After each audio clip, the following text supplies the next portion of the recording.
Good morning student. आज हम लोग क्लास 9th के हिंदी पाठ्य पुस्तक गोधली भाग 1 के अध्याय 5, जिसके लेखक हैं अमृतलाल नागर के द्वारा लिखित पाठ भारतीय चित्रपट की मुख्य फिल्मों से सवा फिल्मों तक का अध्ययन कर रहे थे। पिछले कक्षा अध्ययन में हम लोगों ने पेज नंबर 48, 49 का अध्ययन किया था। आज इसी अध्याय का शेष पेज नंबर 50 और 51 के कुछ भाग का अध्ययन करेंगे। तो आइए हम लोग समय व्यर्थ न करते हुए आदर्श वाचन के माध्यम से पढ़ेंगे और समझते जाएंगे। Page number 50, paragraph first.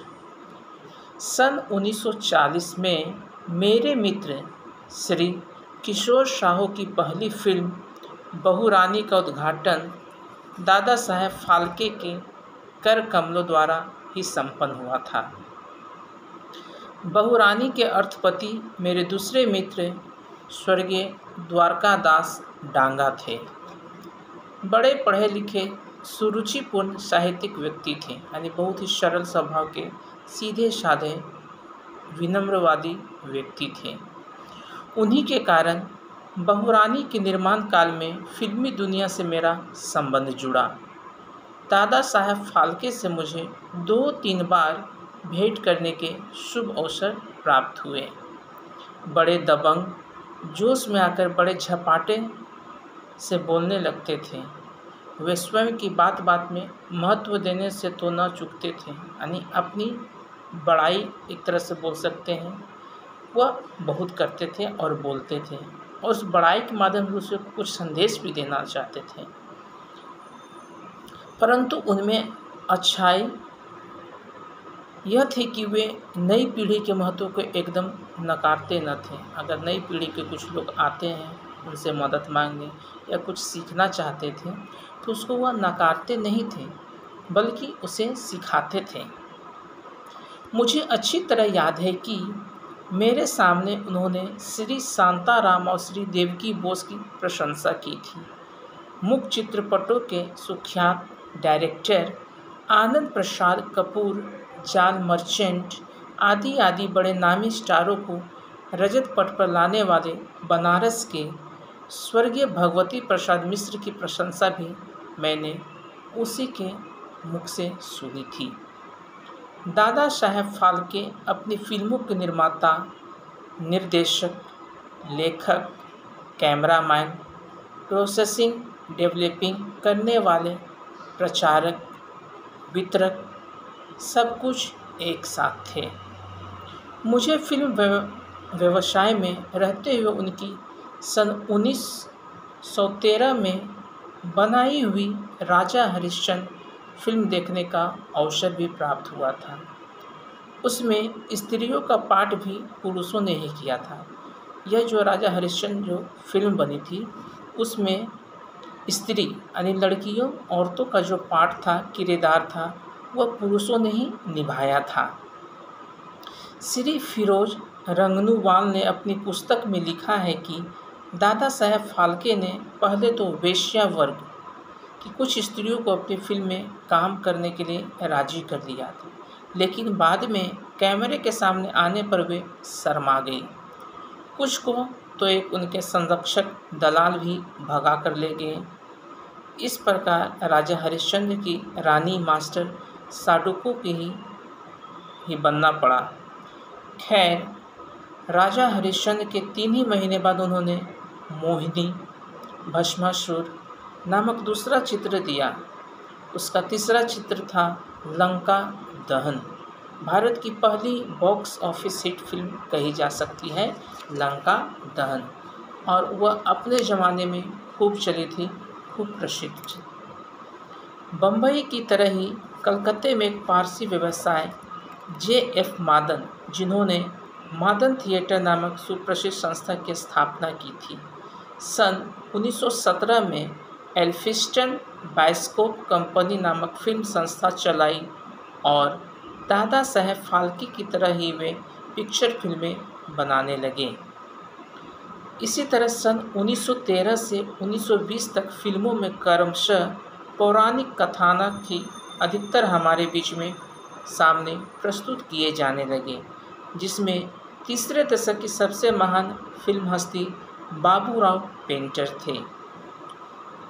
उनका सांवला रंग, दुबला पतला शरीर, आंखों पर चश्मा, लंबी दाढ़ी युक्त श्री बाबूराव पेंटर का व्यक्तित्व बहुत ही शालीन था।